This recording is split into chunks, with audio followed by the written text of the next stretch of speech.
तो मैं यहाँ ले आई हूँ दूध का भिगोना और दूध पे से उतारने लगी हूँ चकदा सी मलाई। तो मैं गाय का दूध इस्तेमाल करती हूँ जिस पे से इस तरह की मलाई उतर के तैयार हो जाती है और हम सबको शुद्ध पेवर देसी घी खाने को मिल जाता है। तो आप सभी भी लास्ट तक के ब्लॉग पे बने रहिएगा, क्योंकि आज के इस ब्लॉग में मैं आप सभी के साथ अपना घी बनाने का तरीका शेयर करने वाली हूँ कि कैसे बनाकर तैयार करती हूँ। तो चलिए शुरू करते हैं। नमस्कार दोस्तों, राधे राधे। कैसे हैं आप सभी? उम्मीद करती हूँ कि आप अपने घर परिवार में बहुत ही अच्छे होंगे, खुश होंगे, स्वस्थ होंगे। तो जी अभी शाम के 3 बज चुके हैं और मेरा रोना गया बाहर खेलने के लिए और फिर मैं लग गई थी अपना काम करने के लिए, क्योंकि मलाई इकट्ठा हो रही थी 10-15 दिन की। तो इससे ही मैं बनाकर शुद्ध पेवर देसी घी तैयार करती हूँ बिना कोई वेस्टिंग किए हुए। तो मैं किस तरीके से घी बनाकर तैयार करती हूँ वही आज के ब्लॉग में आप सभी के साथ शेयर करूँगी। लेकिन सबसे पहले आप सभी से पूछना चाहती हूँ कि आपके यहाँ पर सर्दी कैसी हो रही है, क्योंकि हमारे यहाँ पर तो कड़ाके की सर्दी पड़ी हुई है।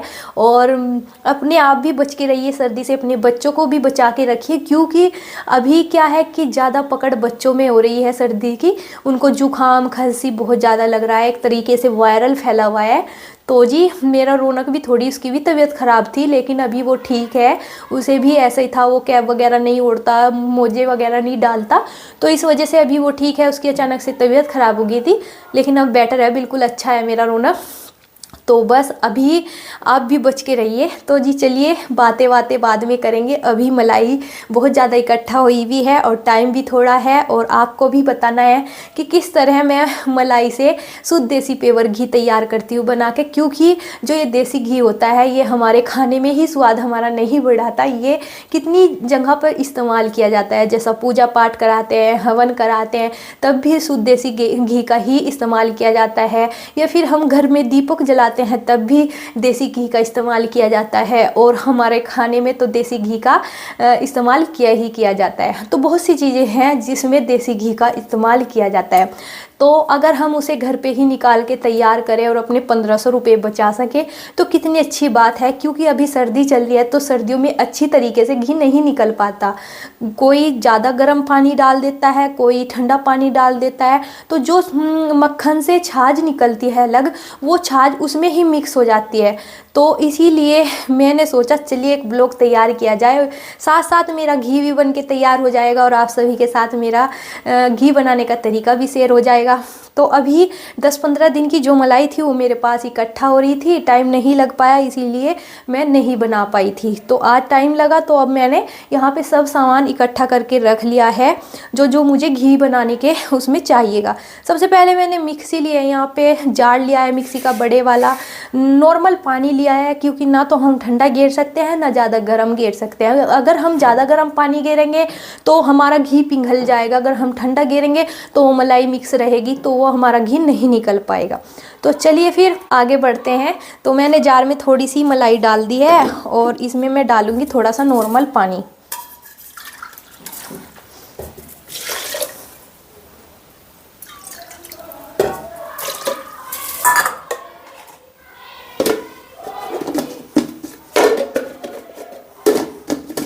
एक चीज़ और, अगर हम मिक्सी के जार में पानी डाल रहे हैं और साथ में मलाई डाल रहे हैं तो हमें थोड़ा रुक रुक कर ही मिक्सी को चलाना चाहिए या ऑन करना चाहिए, क्योंकि एकदम से जो अंदर की चक्री होती है उस पर बहुत ज़्यादा लोड पड़ता है, और मलाई भी फ्रीज में रखी हुई टाइट रहती है, जिससे बहुत ज़्यादा लोड पड़ने के कारण हमारी मिक्सी भी फूक सकती है और मिक्सी के जार का जो अंदर चक्री है वो भी फूक सकती है।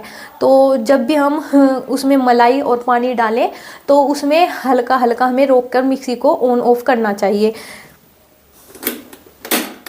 इससे क्या होगा कि हमारा घी भी जल्दी बन के तैयार हो जाएगा और हमारी किसी चीज़ का नुकसान भी नहीं होगा। और अभी क्या है कि घी खाना सभी को काफ़ी पसंद होता है, कोई ही ऐसा होगा, यानी कि 100 में से 10 आदमी ऐसे होंगे जो घी नहीं खाते होंगे, क्या तो अपनी बीमारी के कारण नहीं खाते होंगे या फिर डॉक्टर ने उन्हें ना किया हुआ होगा। तो नहीं तो 90% लोग घी खाना पसंद करते हैं, क्योंकि घी हमारे खाने में स्वाद जो बढ़ा देता है। तो इसमें मैं भी हूँ, आप हो, कोई भी हो, घी सभी को काफ़ी पसंद पसंद होता है। कोई देसी घी की पंजरी बनवा के खाता है, कोई दूध में डाल के खाता है, सबका अपना अपना तरीका है। कोई रोटी पे अच्छे से लगा लगा के खाता है, कोई सब्जी में डाल के खाता है, किस लिए? अपनी जीभ का स्वाद बढ़ाने के लिए। तो जी हाँ, ये शुद्ध पेवर देसी घी आज मैं बनाकर तैयार करने वाली हूँ। और देखिए मेरा बनाने का यही तरीका है। और मैं गाय के दूध से उतरी मलाई का ही घर पे 1500 रुपये किलो वाला शुद्ध देसी घी बनाकर तैयार कर लेती हूँ, क्योंकि घी भी काफ़ी महंगा हो रहा है। अगर क्रीम का बनाए तो क्रीम भी अच्छी नहीं मिलती है, अगर हम मोल का लेके आए तो मोल के घी में भी मिलावट आती है। तो इसीलिए घर का देसी घी बनाकर मैं तैयार कर रही हूँ। और यहाँ पर देखिए मैंने मक्खन अलग और मट्ठा इसका अलग निकाल दिया है। अभी क्या है कि सर्दियों में मलाई दूध से बहुत ही अच्छी उतरती है, एकदम चकदसी मलाई उतरती है सर्दियों के दिनों में। और किसान लोग क्या करते हैं कि देखिए सुबह ही चले जाते हैं अपने पशुओं के लिए हरा भरा देसी चारा लेने के लिए। और किसान लोग खुद भूखा रह लेते हैं, लेकिन अपने पशुओं को वो भूखा नहीं रहने देते हैं। और इसीलिए वे उनको चारा टाइम पे देते हैं, खल चोकर टाइम पे डालते हैं, उनको सानी करते हैं टाइम पे, जिससे वो शाम के टाइम दूध भी अच्छा देती है, दूध से मलाई भी अच्छी उतरती है और मट्ठा भी पीने को मिल जाता है। और मैंने शहरों में ये बात देखी है कि शहरों में गाय तो रख लेते हैं, लेकिन चारा नहीं टाइम पे मिल पाता है, खल चोकर नहीं मिल पाता है। बस सुबह के टाइम उनको छोड़ देते हैं कि तुम इधर उधर चुग लो। और देखिए वे तो पशु हैं, उन्हें क्या पता कि हमें क्या खाना है क्या नहीं। उनके सामने तो जो कुछ आएगा वो वही खा लेते हैं, चाहे उनके सामने कुछ ही आ रहा हो, जिससे कि वो शाम के टाइम घर आने पर वो अच्छे से दूध नहीं देते हैं, पानी दूध होता है और उससे अच्छे से मलाई भी नहीं उतर पाती है। तो गांव में ऐसा नहीं होता। और गांव में पहले क्या करते थे, अब तो बहुत सारे साधन हो गए हैं घी बनाने के, मक्खन बनाने के, यानी कि मिक्सी में डाल के बना लो, हाथ की रई से बना लो। पहले तो मट्ठे को कढ़ाया जाता था, कढ़ाने के बाद फिर उसको हारे में रखा जाता था और कढ़ा के तब अगले दिन उसको फिर हाथ की रई से, यानी कि पैर वाली और हाथ की रई से उसको बनाते थे, तब मक्खन उतरता था। और यहाँ पर देखिए बातों ही बातों में मक्खन भी बन के मेरा तैयार हो गया था सारा। और ये वही देसी शुद्ध पेवर माखन है जिसको हम सुबह के टाइम पराठों पे चाट चाट के खाते हैं। तो मैंने यहाँ सारा मक्खन बनाकर तैयार कर दिया था और फिर इसको अच्छे से धो भी दिया था, क्योंकि धुलना इसीलिए पड़ता है कि इसमें जो मट्ठा होता है ये सारा निकल जाए। और निकलने के बाद देखिए कुछ भी हाथ लगे रहते हैं कि सारा वो अलग से निकल जाए, तो अच्छा नहीं लगता इस तरह। यहाँ पर मैंने सारा मक्खन अच्छे से धो के और जो इसका पानी निकल रहा था वो अलग जग में कर दिया था। इससे क्या होता है, धोने के बाद छात तो निकलती है जो कि हम धोवन में डाल देते हैं, गाय के आगे चली जाती है, जैसा सन्नी वगैरह करते हैं तो गाय के पास चली जाती है।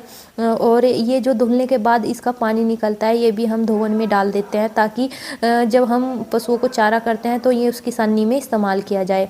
तो यहाँ पर सारा मक्खन बनाकर मैंने तैयार तो कर ही दिया था और इसको धो भी दिया था। अभी मैं 5 मिनट के लिए इसको पिघला लूँगी गैस पे। तो गैस को कर देती हूँ ऑन।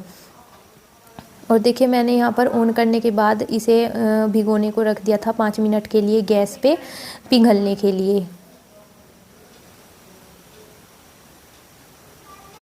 तो देखिए 5 मिनट हो गए थे और ये मक्खन पिघल के एकदम तैयार हो गया है। अभी मैं इसको ढक देती हूँ और इसको मैंने ठंडा कर लिया है। ठंडा करने के बाद अभी मैं इसको ले जाती हूँ फ्रिज में और रख देती हूँ। और अब मिलती हूँ आपसे 12 घंटे बाद।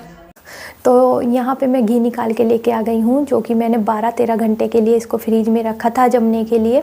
और अभी 12-13 घंटे हो गए, यानी कि अगला दिन हो चुका है। तो मैं फ्रिज से घी निकाल के लेके आ गई हूँ। अभी घर का काम किया, तो काम करने के बाद ही मैं अपना घी निकाला है फ्रिज से, ताकि अच्छे से आपको शेयर कर सकूँ। तो देखिए आप सोच रहे होंगे कि 3-4 घंटे में भी हम फ्रिज में रख कर घी को जमा सकते हैं। तो वाकई में हम 3-4 घंटे अगर फ्रिज में घी रखें तो तब भी जम जाता है। लेकिन थोड़ा मुझे शाम के टाइम लेट हो गया था, तो इसलिए मैंने पूरी रात इसको जमने के लिए छोड़ दिया था। और पूरी रात भी अगर हम इसको जमने के लिए छोड़ देते हैं तो उसमें हमारा ही बेनिफिट होता है, हमें शुद्ध पेवर देसी घी खाने को मिल जाता है, जिसमें कि कोई वेस्टिंग नहीं होती है। तो ये मुझे इसीलिए सही लगता है अपना हिसाब किताब, कि मैं जब भी घी बनाती हूँ तो उसको जमने के लिए फ्रिज में ज़रूर रखती हूँ। तो आप सोच रहे होंगे कि कैसे, क्योंकि अभी सर्दी का टाइम चल रहा है और सर्दी के टाइम में क्या है कि मक्खन बनाते हैं और उसमें ही छाछ रह जाती है और उसमें ही मक्खन मिक्स हो जाता है और अच्छे से छाछ में से मक्खन नहीं निकल पाता है, जिससे हमारे घी में अजीब सी स्मेल आती है और जो छाछ होती है वो घी में ही रह जाती है और उससे हमारी गैस भी बहुत ज़्यादा फूकती है। यानी कि वो पकाते ही रहते हैं आँच पे रख के, तो उससे हमारी गैस भी बहुत ज़्यादा फूकती है और घी भी अच्छा नहीं निकल पाता है। उसको हम रोटी पे अगर लगा के भी खाएं तो रोटी में से भी अजीब सी स्मेल आती है। तो देखिए, इसीलिए मैं अपने इस घी को फ्रिज में रखती हूँ जमने के लिए। तो अभी मैं इसको निकाल के लेके आई हूँ और आप देख भी सकते हो कि जो ये घी है मक्खन से बनाया हुआ घी है, तो ये बिल्कुल जमा हुआ है, इसमें थोड़ी सी भी छाछ नहीं है। तो उसका बेनिफिट मुझे क्या मिलता है, तो अभी ये जमा हुआ है, जो इसके नीचे की छाछ होगी, जो इसमें रुकी हुई छाछ होती है धोने के बाद, वो इसमें नीचे की तरफ रह जाती है। और अगर हम पिघले हुए को ही पानी में धुलने के बाद आंच पे रख देते हैं पिघलने के लिए, तो वो छाछ पूरे तरीके से नहीं निकल पाती है। और इसमें जो छाछ है अभी अंदर की साइड में, हालांकि पूरा जमा हुआ है, लेकिन जो इसमें छाछ है अंदर की साइड में, वो अब मैं एक चम्मच की सहायता से छेद करूँगी छोटे छोटे, जो छाछ होगी वो बाहर निकल के आ जाएगी। तो चलिए शुरू करते हैं। तो देखिए, मैंने यहाँ चम्मच ले ली है और चम्मच के पीछे वाला हिस्सा जो है उसको ऐसे ऐसे मैं इसमें घी में छेद करती जाऊँगी, ताकि जो इसमें नीचे थोड़ी बहुत छाछ होगी वो सारी निकल जाए। तो ये बिल्कुल टाइट जमा हुआ है फ्रिज में। अगर हम इसे पिघले हुए में करते तो क्या इस तरह छाछ निकल पाती? बिल्कुल भी ना निकल पाती। और घी गिरता अलग से, तो उसमें भी हमारी वेस्टिंग होती है अच्छी तरीके से, यानी कि पूरे तरीके से हम अपने घी को बचा नहीं पाते।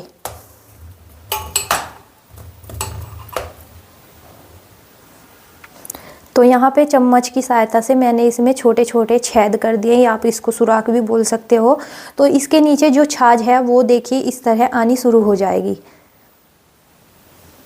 अभी क्या है कि अगर हम इस तरह पिघले हुए में करते तो हमारा घी भी साथ के साथ आता और जो छाछ है वो भी साथ के साथ निकलती, यानी कि दोनों का वेस्ट होता। घी का भी हमारे छाछ तो निकालनी होती है, क्योंकि अगर हम इसे ना निकाले तो गैस बहुत ज़्यादा खर्च होती है, बहुत ज़्यादा, और घी अच्छे से नहीं बनता। तो देखिए, अगर हम पिघले हुए में ही इस तरह छाछ को निकालते तो पूरी तरीके से छाछ भी ना निकलती, घी बिरान होता वो अलग। और अगर इस तरह फ्रिज में रख के आप जमने के बाद छाछ निकालोगे तो आपका घी, शुद्ध प्योर देसी घी भी तैयार हो जाएगा। आपको अच्छे से खाने को भी मिल जाएगा, ना कोई खुशबू होगी, ना कोई वेस्टिंग होगी, और इस तरह सारी छाछ भी निकल जाएगी। देखिए, काफ़ी छाछ इसमें से निकली है। वैसे तो मैंने इसमें से बहुत ज़्यादा छाछ निकाल दी थी, लेकिन फिर भी इसमें से बहुत सारी छाछ निकली है। अगर मैं इसको फ्रिज में ना रखती और इसको ऐसे ही धोने के बाद गैस पे चढ़ा देती तो ये छाछ इसमें ही मिक्स रहती, और जिससे जल्दी अगर हमारा घी लंबे समय तक के भी चलता तो तब भी ना चल पाता, क्योंकि फिर इस छाछ से हमारे घी में जल्दी ही मछैंद आनी शुरू हो जाती है, अजीब सी स्माइल आनी शुरू हो जाती है। तो ये सारी छाछ मैंने कटोरी में निकाल दी। थोड़ी बहुत छाछ और होगी तो मैं तब भी निकाल दूंगी। अभी मैं इसको गैस पे चढ़ा देती हूँ। तो चलिए इसको 10-15 मिनट के लिए पकने के लिए छोड़ देते हैं और शुद्ध प्योर देसी घी तैयार कर लेते हैं। तो मैं आपको अभी दिखाऊंगी कि इस घी में जो मैंने बनाया है, मेरा इसीलिए वेस्टिंग नहीं होती है क्योंकि मैं इसको फ्रिज में रख देती हूँ जमने के लिए। तो मैं आपको आगे दिखाऊंगी कि इस घी में मेरी क्यों नहीं वेस्टिंग होती है। तो अभी देखिए, ये आधी किलो घी तैयार हो गया है बनके 10-15 दिन की मलाई में, और बिल्कुल आधी किलो का ही डिब्बा है और आपके सामने ही छाना है। इसमें कोई एक्स्ट्रा घी नहीं था, मैंने आपके सामने ही छाना है। तो ये आधी किलो घी बिल्कुल तैयार हो गया है 10-15 दिन की मलाई में से। तो देखिए, फ्रिज में रखने का मेरा यही फ़ायदा होता है कि ये जम भी जाता है और जमने के बाद जो छाछ होती है वो भी सारी निकल जाती है, ताकि मेरी गैस भी बच जाए, ज़्यादा मुझे जलाना भी ना पड़े घी को, और अच्छे से घी निकल के तैयार भी हो जाए। और जो बची हुई छाछ 1-2 बूंद रह जाती है वो नीचे लगी हुई रह जाती है। इसको मैं अब किसी भी चीज़ में इस्तेमाल नहीं कर सकती, क्योंकि इसमें इतनी छाछ नहीं बची हुई है जली हुई कि मैं किसी चीज़ में इस्तेमाल कर सकूँ। क्योंकि बहुत से क्या करते हैं, पंजरी वगैरह भी बना लेते हैं या फिर बूरे में डाल के खा लेते हैं। तो इस तरह हमारे घी की भी वेस्टिंग होती है। अगर आप सारी छाछ निकाल लोगे तो हमारे घी की बिल्कुल भी वेस्टिंग नहीं होगी, और ना ही आपको वो जली हुई छाछ का कुछ बना के खाना पड़ेगा। तो जी अगर आपको मेरा घी बनाने का ये तरीका पसंद आया हो तो प्लीज़ कमेंट करके बताना ज़रूर। अगर आप मेरे चैनल पे नए आए हो या पहली बार आए हो तो प्लीज़ चैनल को सब्सक्राइब कर दीजिए, वीडियो को लाइक और शेयर कर दीजिए। और आप सभी को मिलते हैं एक नए और ऐसे ही ब्लॉग के साथ। तब तक के लिए आप सभी अपने घर में खुश रहें, स्वस्थ रहें, हंसते रहें। आप सभी को बाय बाय।